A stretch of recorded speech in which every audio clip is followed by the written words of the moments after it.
primeira coisa que a gente tem que ter conhecimento, quem vai aqui do lado, em frente ao Banespa, dá para observar que existe um cilindro enorme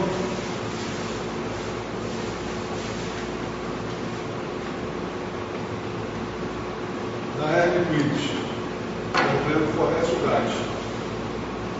Eles dizem que esse cilindro é uma central de captação de oxigênio, mas na realidade isso é um reservatório de acumulação do oxigênio em forma líquida.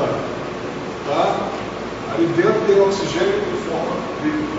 E dependendo do consumo hospitalar, quando ele chega a um nível crítico, ele é reposto com oxigênio em forma líquida. Dentro desse cilindro existe uma pressão muito alta. E o que acontece?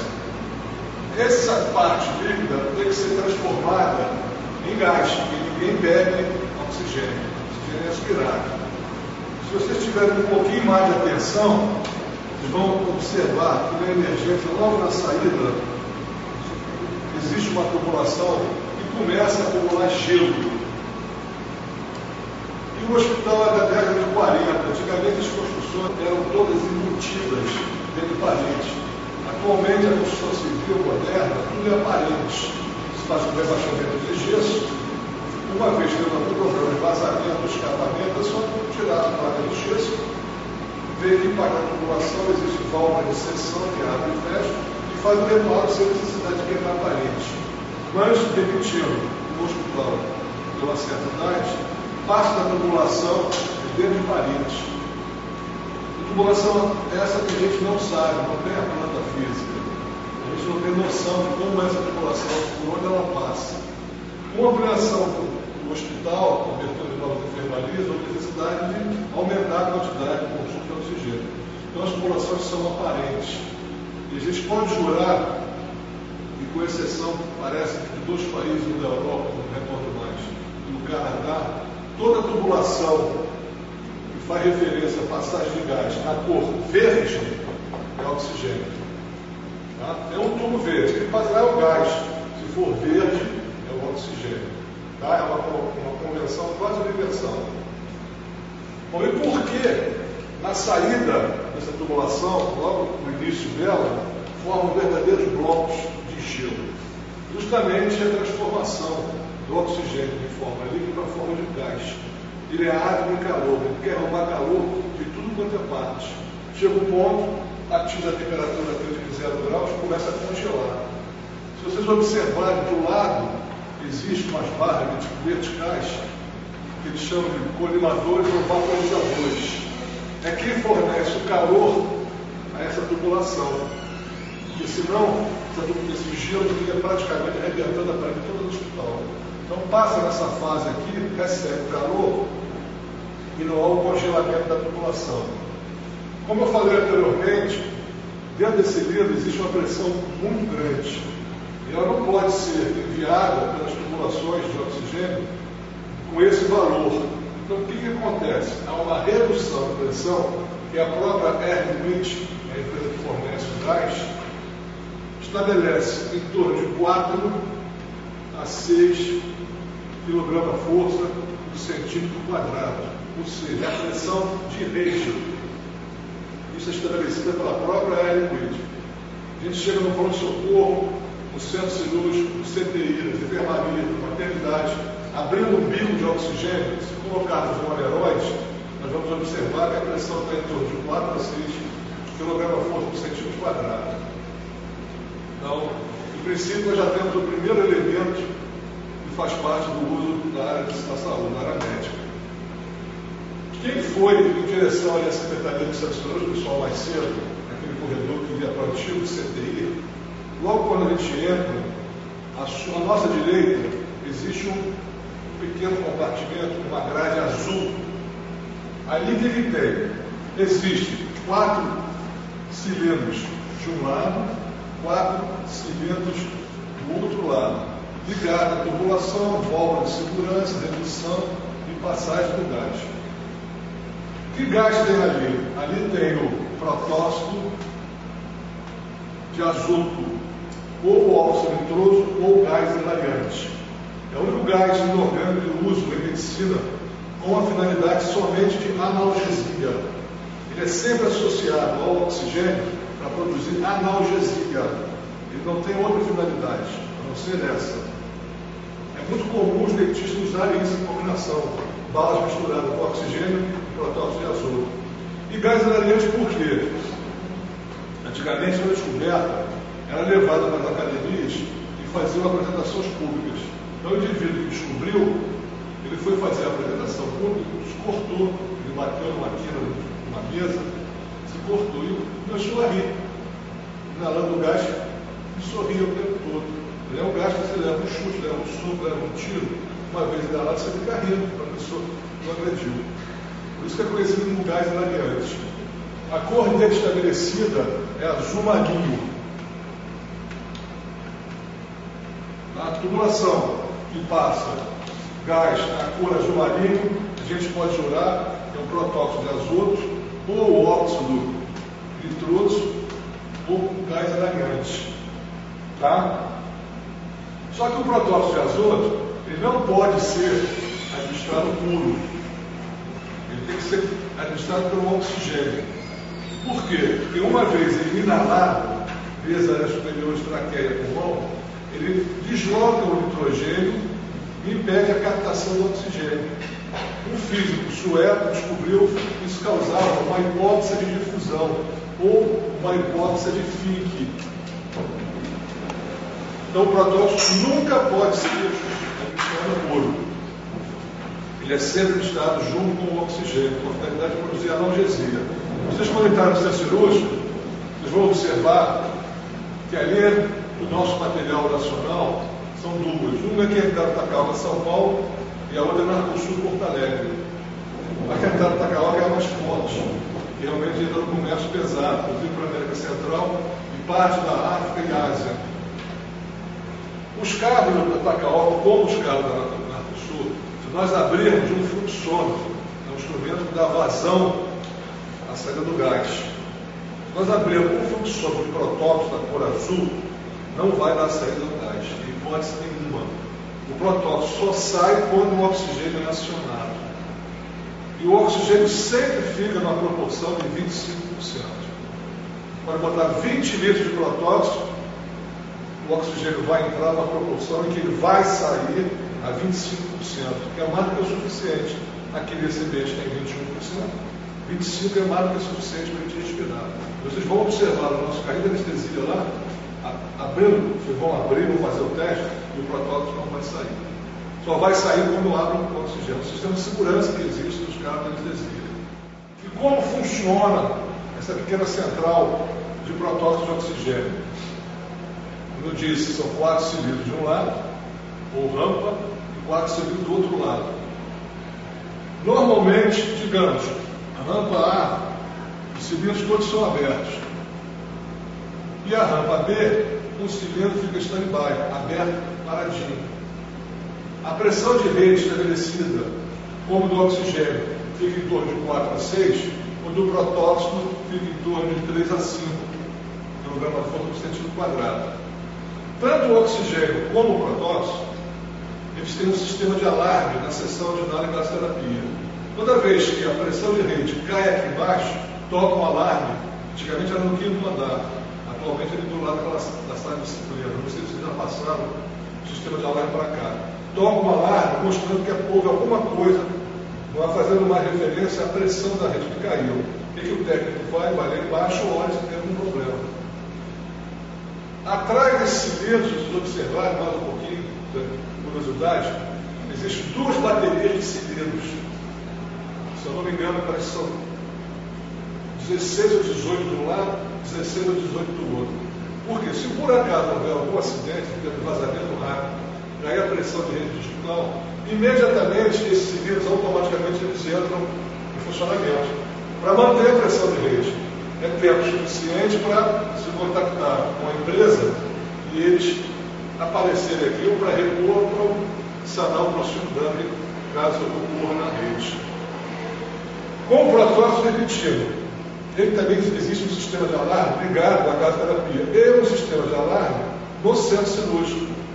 De vocês entrarem, eu vou mostrar para você uma caixinha branquinha, pequenininha. Toda vez que a pressão de rede cai abaixo de 3 a 5, esse alarme toca. O que acontece? Esse cilindro, uma vez esgotando essa rede, a pressão começa a cair abaixo de 3, esse cilindro aqui toca o alarme e ele imediatamente dá vazão para a rede. Manda o protóxido de azoto para tentar segurar a pressão durante um certo período, dependendo do consumo nas salas. Aqui nós temos o protóxido no 5º andar, na antiga endoscopia e no centro cirúrgico. Está tentando estender o protóxido para a maternidade, que é muito importante na analgesia, no período expulsivo. Mas ainda não conseguimos. Então, esse cilindro entrando no funcionamento é o tempo suficiente dos técnicos descerem, abrir os demais e trocar essa bateria de cilindros do protóxido de azoto. Assim que funciona o protóxido no hospital. E um terceiro elemento, ali também, do lado daquele cilindro maior de oxigênio, existe um telhadinho, né? Da H. Linde. Era uma firma sueca que produzia gás. Ela foi comprada pela alemã Linde.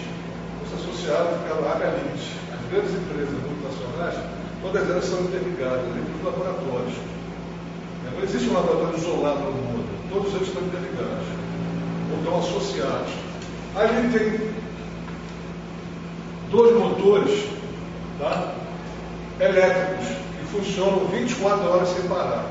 Um trabalha 24, descansa, o outro entra 24 horas, descansa, é assim que está funcionando. O que vem a ser isso aqui? Isso não é mais do que o ar medicinal. É o ar comprimido do hospital.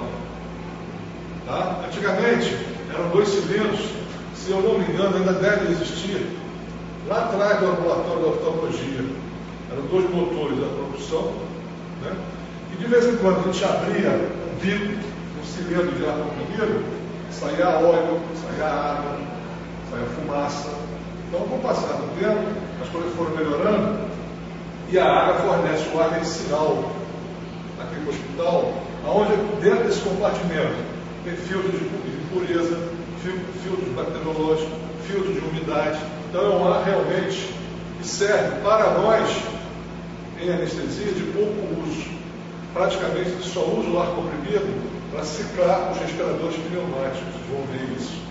Ou quando determinado tipo de paciente com patologias pulmonares, em que não tem necessidade de oxigênio a 100%, ou requer uma mistura de 70, 60, aí você pode misturar o ar medicinal, o ar comprimido com oxigênio. E a tubulação dele é de cor amarela. Então, verde é oxigênio, azul protóxido, amarela é o ar comprimido.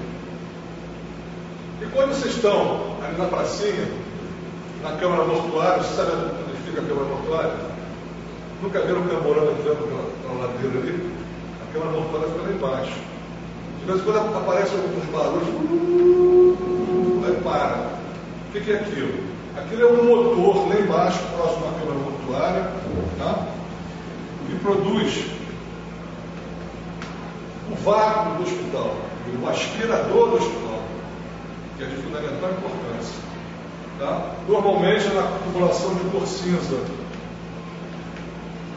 Tá? Então, voltando, temos o oxigênio, temos o protóxido, temos o ar medicinal, que é o ar comprimido, e temos o vácuo.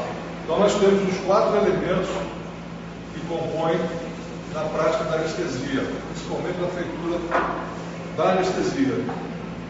Então, vamos lá. No centro cirúrgico, vocês já devem ter entrado, aqui do nosso hospital, tem salas cirúrgicas. O que nós temos lá? Na parede, à direita, tem um bicozinho, uma saída de cor verde, que é o oxigênio. Uma saída de cor azul, que é o protóxido de azoto. Uma saída de cor amarela, que é o ar medicinal, ou o ar comprimido, tá assim. E uma outra saídazinha de cor cinza, em que leva, normalmente, um coletor com fluxões, que é a aspiração. o vácuo propriamente dito. Então aqui nós temos os 4 elementos, repetindo, para fazer procedimentos médicos. É determinado e é taxado como criminoso, sob pena de processo, prisão, fazer qualquer procedimento anestésico cirúrgico, qualquer procedimento anestésico cirúrgico que não tenha o oxigênio, que não tenha o vácuo. Esses 2 componentes têm que existir toda vez que fizermos qualquer procedimento médico. O oxigênio está mais do que explicado, é necessário. Agora o vácuo, por que o vácuo, o aspirador? Qual seria a importância dele? Justamente, a gente tem que lembrar, embora ele esteja fechado no momento da emergência, a gente está no hospital de emergência ou urgência. E todo paciente que adentra o hospital, até prove o contrário, ele é considerado paciente de estômago cheio. E a possibilidade de vomitar e aspirar existe. A propósito, vomitando e aspirando, o que acontece? Hein? Qual é o nome da síndrome que ocorre? Estão lembrados da genética das ervilhas? Só que aqui é Mendelssohn. Síndrome de Mendelssohn, né? Que é a pneumonite química, que é nada mais do que a aspiração do suco gástrico, que tem uma mortalidade muito alta. Então o vácuo tem essa importância por causa disso. Se o paciente vomitar, você tem chance, com o aspirador, tirar parte das secreções. Ou a segunda opção seria o boca a boca, dependendo de vocês. Tá? Bom, os outros 2 elementos do protótipo, se tiver, ajuda, porque vai baratear muito o uso dos halogenados, você vai ver. São drogas caras. E o ar comprimido, se tiver também é ótimo. Vai amenizar, vai baratear também o consumo do oxigênio que é caro. No centro cirúrgico propriamente dito, sai uma tubulação, um chicote, né? Verde, e entra no carro da anestesia. A gente abre o bico de oxigênio na parede. No carro da anestesia tem um aneróidezinho da cor verde que pimba, marca a pressão. Digamos, 4 a 6 quilos. Nós já temos oxigênio com pressão de rede. Um chicote da cor azul sai, entra no carrinho, outro aneróidezinho da cor azul, marca de 3 a 5 kg por centímetro quadrado. O ar comprimido, atualmente, não está sendo feito assim. Mas o ar comprimido, da minha época, a gente ligava ele direto no respirador. Ele só cicla o respirador. Ele não empurra o ar comprimido para dentro do paciente. Ele só cicla o respirador. E isso aqui vai diminuir o consumo de oxigênio. Tá? Então, o ar comprimido, na época, a gente só fazia ciclar o respirador. Fazia a campana funcionar. Assim para baixo, você impulsionar o ar, essa campana funciona para dentro do paciente. O ar comprimido só comprime a campana. Faz o ar que a gente vai ver no fluxômetro, quando você estabelecer, é que vai para o paciente. Embora você possa colocar ar comprimido também para o paciente. Isso vai ser a mão. Justamente, ele só cicla o respirador. Tá? Como é sistema de leasing, gastando ou não gastando, não tem problema. Botando em respirador, o oxigênio, vai gastar mais. Gasta mais. E o vácuo? O vácuo, normalmente, na parede, tem um frasco coletor maior, mas seria uma coisa semelhante a isso aqui, né? Daqui sai uma borracha, tá? Que vem para um coletor maior, um coletor de 5 litros, chama de gonco, né? Ele entra aqui e parte, sai, inicialmente fica do lado do anestesista, na indução da anestesia. Então está montado, digamos, um círculo, tendo todos os elementos para a feitura da anestesia aí. Tá? Bom, antes de começar a anestesia, propriamente dita, vocês terem uma ideia, O ideal é ter esse instrumento aqui na saída, tá? Na saída dos bicos. Esse, por exemplo, na cor verde, o chicote, ao invés de ser direto do bico coletor da parede, ele sai daqui, ó. Isso é adaptado ao bico, o chicote sai daqui. Aqui tem o aneroide, e tem a numeração.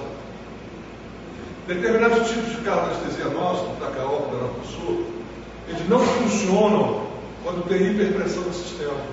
Eles têm válvula de escape que dão vazamento. Está vazando o tempo todo. Então o que a gente tem que fazer? Chegar nessa válvula que é reguladora de pressão, diminui a pressão da rede. Tá? Aí o sistema funciona normalmente. O ideal é isso, é ter válvula reguladora de pressão. Verde oxigênio, ar comprimido amarela, azul seria de protóxido, que não está aqui.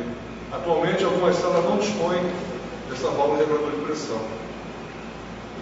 Em se tratando de determinados casos de saúde de menor porte, em que não tem esses grandes cilindros, as centrais de protóxido e ar comprimido, usa-se o quê? As garrafas técnicas, balas de 13 kg. Cilindros. Os cilindros, ele tem que ter regras para ser usado.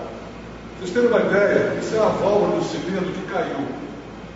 Olha a composição desse material, e olha que ela está destruída. E uma vez o cilindro aberto cair, sai da frente que ninguém consegue contê-lo. Sai destruindo tudo, até acabar todo o gás do seu interior. Tem uma ideia.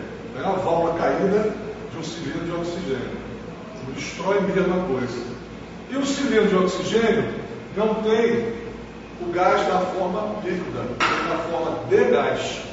É diferente daquele cilindrão que tem ali fora, é na forma líquida. Tá? Bom, os fluxômetros, os carrinhos de anestesia, para vocês terem uma ideia, seriam semelhantes a isso daqui. Às vezes com duas colunas, com três, pode ter mais uma amarela aqui, que seria o ar medicinal, o ar comprimido, e vem a ser isso. São os instrumentos, tá? Que dão vazão e fazem com que você gradue o quanto de oxigênio você quer dar para o paciente, o quanto de protóxido você quer dar para o paciente. Então esses são conhecidos como fluxômetros, instrumentos que dão vazão ao que você estabelece aqui em quantidade. Quero dar 2 litros, tem aqui, ó, 2 litros. Sobe uma pilhazinha aqui e mata 2 litros. Tá? Existem outros tipos de fluxômetros. A gente encontra nas enfermarias, tá? Adaptadas ao coletorzinho, onde se coloca água, soro fisiológico para a nebulização. Eles são conhecidos, ó, como fluxômetros também. Então vamos começar a fazer anestesia. A propósito, quantos vocês acham de oxigênio eu devo receber para poder anestesiar ou manter vivo? 1, 2, 3, 4, 5 mil, 10 mil. Eu tenho 120 quilos. Tem ideia quanto vocês dariam para mim de oxigênio? 5 litros. Mais ou menos. 5 litros eu fico numa boa, mas é desperdício. Nós temos que calcular inicialmente, não é uma regra prática segura. Tá? Em anestesia a gente tem muita variação. Tá? Então a gente estabelece o quê? O meu volume corrente, qual seria? Um lequezinho, tá? Vai de 8 a 15 ml por quilo de peso. Então, para ter uma conta exata, fácil de executar, a gente coloca 10 ml por quilo de peso. Se eu peso 120, qual seria supostamente o meu volume corrente? 1.200 ml, ou 1 litro de 200 ml. Concorda? Bom, só que esses fluxômetros, ele não tem uma aferição fidedigna, não tem variações pequenas de 10, 20, 30, 50, são de 50, se não me engano, 100 e assim sucessivamente. Mas existem outros fluxômetros mais apurados. Tá? Então o que eu vou fazer? No sistema de anestesia propriamente dito, principalmente no circular, tá? A gente chega no fluxômetro, bom, digo eu, tem Coloca 1.200. Não. Eu coloco 2 litros. Para quê? No sistema tem vazamentos, tem perdas, tem a própria compressão adiabática, que é a distensão das traqueias. Então, para compensar essas possíveis perdas, aí vai botar 1.200, eu coloco 2 litros. São mais do que suficientes para anestesiar. Como foi dito que é sempre conveniente usar o protóxido de azoto, eu chego aqui e coloco 2 litros de protóxido de azoto. Quando o oxigênio está puro, ele sai numa concentração, digamos, de 100%, tá certo? Se for área ambiente, é 21%. O oxigênio lá embaixo sai em concentração de 100%. Coloco 2 litros. Quando eu faço a mistura com 2 litros de protóxido, a concentração do oxigênio passa a ser de quanto? Metade, 50%. Então eu posso fazer variação da concentração. Só que aí o aparelho não aceita, né? Aceita, 2 para 2 aceita, 50%. Ele não, toda vez que você abrir o protótipo, está fechado o oxigênio. Você vai ver no carrinho, você não vai testar, você lá, o dia que você entrar no seu sensor, vai testar. Você vem aqui, abre o fluxo de protótipo. A tudo, não sai nada. Com certeza, vai sair nada. Mas digamos que você chega aqui, coloca 1 litro, continua não saindo nada. Aí você vem no oxigênio, abriu o oxigênio, 1 litro, imediatamente esse 1 que já estava aberto, porque não dava vazão, sai. Então ele sozinho tem 100. Ele com metade, misturando, 50. Se você aumentar o protóxido, ele só vai até 3, para manter 25% de oxigênio, sempre. Sempre, é sistema de segurança. Ah, vou botar 10 e botar 1, vai ficar 10%, não faz. O sistema não aceita isso. Ele aceita a proporção sempre 25% de oxigênio, no máximo, e 75% de protóxido. Você chega até 75% de protóxido, mas sempre vai ter 25% de oxigênio. Você pode abrir tudo, não sai nada. Bota 1 litro de oxigênio com tudo aberto, ele só vai sair 3 protóxicos, para bater 75%. Se você aumentar 3 para 3, sai 50%. Se você cortar, sai 100 de oxigênio. Se você botar 1 para 2, sai 25 de protóxico. Você faz a mistura de acordo com as necessidades. Tá? No fluxômetro. Agora a gente vai ver o sistema mais elementar para a feitura de uma anestesia. Tá? A coisa mais simples que existe, para a gente poder fazer uma anestesia geral. Quer seja com intubação traqueal ou sob máscara. A gente pode fazer uma anestesia geral sob máscara, sem intubação traqueal. Ou fazer uma anestesia geral com intubação traqueal. Existem 2 possibilidades. Ou fazer uma anestesia geral venosa, mas com intubação traqueal. Tá? Então nós temos uma válvula conhecida como unidirecional, porque ela tem um ramo inspiratório, que vai para o paciente. Quando ele exala, expira, o ramo expiratório vai para o ar ambiente, e uma entrada para conexão, aonde entra o balãozinho. Tá?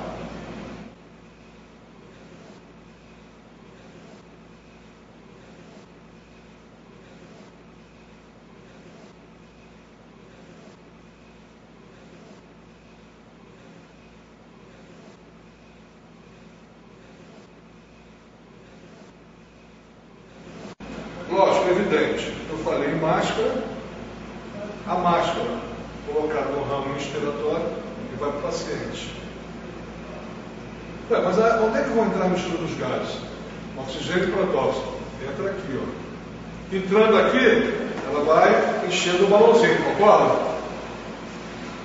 Aí o que acontece? Uma vez adaptado ao paciente, a válvula mostra a eficiência dela com um barulho típico e um pininho vermelho quando se faz a inspiração. Então você adaptou o paciente, ó.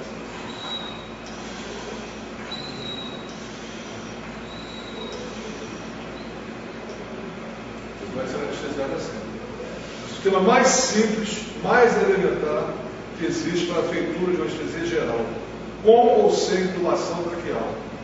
Composto o quê? O balão, pode ser 1, 2, 3 litros, 5 litros, uma conexão para a entrada dos gases, a mistura, oxigênio protóxico, ou só oxigênio, ou oxigênio protóxico é comprimido, e uma válvula unidirecional, ramo int, ramo ex e ramo da conexão.